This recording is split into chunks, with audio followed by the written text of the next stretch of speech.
দিল্লিতে এখন অতিথি সরকার চলছে। ধর্মতলায় ২১-এর মঞ্চ থেকে বিজেপিকে নিশানা করেছেন সমাজবাদী পার্টির সুপ্রিমো অখিলেশ যাদব। রবিবার দুপুর নাগাদ তৃণমূল কংগ্রেস সুপ্রিমো মমতা বন্দ্যোপাধ্যায়ের সঙ্গে অখিলেশ যাদবও ধর্মতলার সভাস্থলে পৌঁছন। তার আগে কলকাতা বিমানবন্দর থেকে সোজা কালীঘাটের বাড়িতে গিয়ে মমতা বন্দ্যোপাধ্যায়ের সঙ্গে দেখা করেছেন সমাজবাদী পার্টির প্রধান। এরপর ২১-এর মঞ্চ থেকে অখিলেশ যাদব বলেছেন, দিল্লিতে যারা ক্ষমতায় রয়েছেন তারা তা ধরে রাখার জন্য শহীদ ধার নেন, যা খুশি তাই করতে পারেন। যখন জনতা জেগে ওঠে তখন এই সব লোকের মিথ্যা প্রচার ধাক্কা খায়, হতাশ হয়। অখিলেশ যাদবের কথায়, তারা নেতিবাচক রাজনীতি করেন না, ইতিবাচক রাজনীতি করেন। সেই রাজনীতিতেই তারা বিজেপি সরকারকে ফেলবেন। মানুষের জীবনে বদল আসবে শীঘ্রই। একই সঙ্গে তৃণমূল কংগ্রেস নেত্রীর প্রশংসা করে অখিলেশ যাদব বলেছেন, এর আগের নির্বাচনে হারতে পারছিলেন না মমতা বন্দ্যোপাধ্যায়, পায়ে প্লাস্টার নিয়েই কর্মীদের জন্য লড়েছিলেন। খুব কম নেতা রয়েছেন যারা প্রাণ বাজি রেখে লড়াই করেন।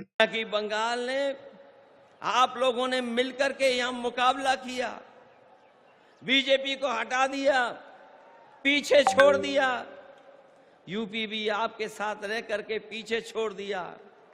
ये जो सत्ता में कुछ दिन के लिए आए हैं, ये कुछ दिन के मेहमान हैं।